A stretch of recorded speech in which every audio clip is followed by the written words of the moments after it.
Bangladeshi umpire শরীফুদ্দৌলা ইবনে শহীদ সৈকতের এই ছবিটি দেখে অনেকেই লজ্জাবোধ করছেন। অনেকেই আবার সামাজিক যোগাযোগ মাধ্যমে লেখালেখি করছে শরীফুদ্দৌলা ইবনে শহীদ সৈকতকে আইসিসি পাকিস্তানের মাটিতে ওয়াটার বয় বানিয়ে দিয়েছে। কিন্তু প্রিয় দর্শক, বিষয়টি মোটেও এমন নয়। আফগানিস্তান ভার্সেস ইংল্যান্ডের ম্যাচে আম্পায়ার হিসেবে দায়িত্ব পালন করছেন মোট 4 জন আম্পায়ার। মাঠে 2 অনফিল্ড আম্পায়ার জুয়েল উইলসন এবং রড টাকার, আর টিভি আম্পায়ার হিসেবে দায়িত্ব পালন করছেন আহসান রাজা। আর প্রত্যেক ম্যাচেই একজন চতুর্থ আম্পায়ার অর্থাৎ রিজার্ভ আম্পায়ার থাকে, যিনি হচ্ছেন আজকের ম্যাচে বাংলাদেশি আম্পায়ার শরীফুদ্দৌলা ইবনে শহীদ সৈকত।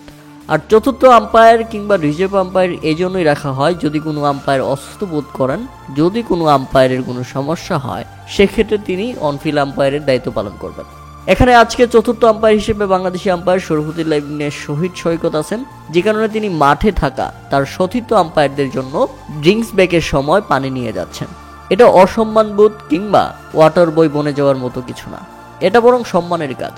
কারণ মাঠে আরো 2 জন আম্পায়ার আছে, তিনিও একজন আম্পায়ার, একে অন্যের জন্য কাজ করেন। আর এটা আইসিসি থেকেই বলে দেওয়ার নিয়ম, আম্পায়ারদের জন্য পানি নিয়ে যাবে, আর ডাগ আউটে থাকা সতীর্থ ক্রিকেটাররা তার ক্রিকেটারদের জন্য পানি নিয়ে যাবে।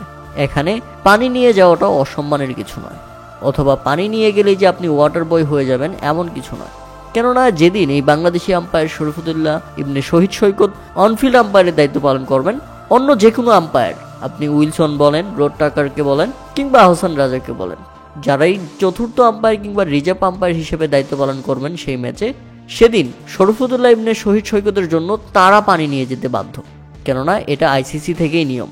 তাই সামাজিক যোগাযোগ মাধ্যমে গুজব ছড়াবেন না, এটা অসম্মানের কোনো কাজ নয়। কিংবা শরীফুদ্দৌলা ইবনে শহীদ সৈকতকে বাংলাদেশি হওয়ায় তাকে পানি টানতে হচ্ছে, বিষয়টি আসলে এমন নয়।